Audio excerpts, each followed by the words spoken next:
Why is Captain America's shield unusual for a weapon? It's made of vibranium, basically the strongest metal in the world, but Cap doesn't use it to attack. He uses it to protect himself and the people he cares about. That's why his shield is a symbol of defense, of leadership, and of restraint. Because let's be honest, when someone's attacking you, your natural instinct is to attack back. But Steve Rogers is different. He's a man out of time, a soldier without an army, a leader without a crown. He's the one who holds back, who protects the innocent, who makes the hard decisions. He may not have been the first superhero, but he's become a symbol of hope, a beacon for the lost, a reminder that even in the darkest of times, one man with a shield can make a difference. So I ask you, would you use the shield to attack? Let me know in the comments below. Did you know that in one DC Comics storyline, Superman almost became a villain? In the comics event Injustice, Superman is pushed to his breaking point when he witnesses the death of a loved one. Overwhelmed with grief and rage, he snaps and kills the Joker, which catches the attention of Batman. He tries to stop Superman from going any further, but Superman, fueled by his rage, simply throws Batman into a volcano. This dark turn of events shows us just how thin the line between hero and tyrant really is. And it makes us wonder what would break our moral compass. As a kid, I always saw Superman as the ultimate symbol of hope and justice. But this story made me realize that even heroes can be broken, and that sometimes the greatest threat to humanity is not a supervillain, but our own grief-stricken hearts.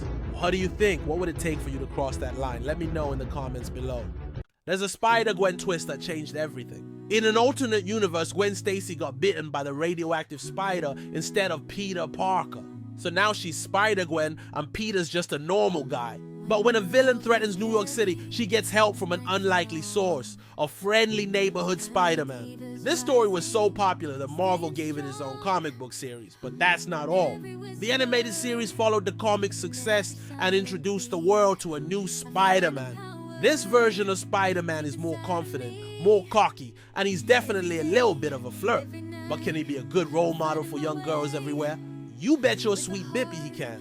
Which alternate universe would you live in? This Bat-Gadget came from real police tech. As a kid, I was obsessed with Batman. And as I got older, I realized something. A lot of Batman's gadgets are based on real-world surveillance and tactical tools, which is why even though the theatrics can be over the top, Batman still feels like a believable character.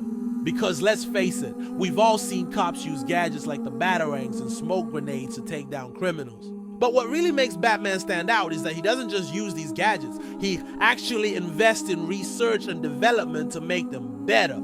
He knows that to fight impossible crimes, he needs plausible deniability. And that's why the Batman brand has stood the test of time. So if you could have any Batman gadget, which one would you choose? The Batmobile, the Batarang, or maybe the utility belt? Let me know in the comments. Why did Deadpool break the fourth wall? Because he's funny, self-aware, and a little bit meta.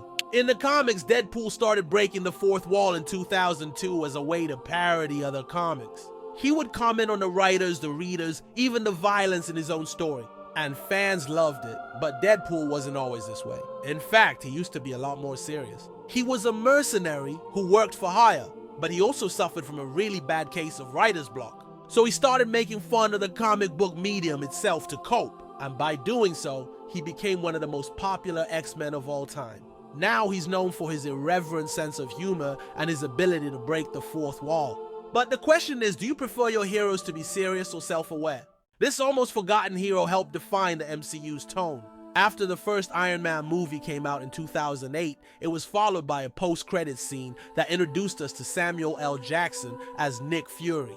This scene was a quiet experiment that would become mandatory for all MCU movies going forward. But it wasn't until 5 years later that post-credit scenes became a common practice for all studios. You see, after the success of the first Avengers movie, people started to wonder if there would be a sequel. And Marvel decided to capitalize on that curiosity by including a post-credit scene in all of their movies leading up to the sequel. This created a sense of anticipation and excitement for what was to come next, which is why all the studios started doing it as well. What post-credit scene blew your mind first?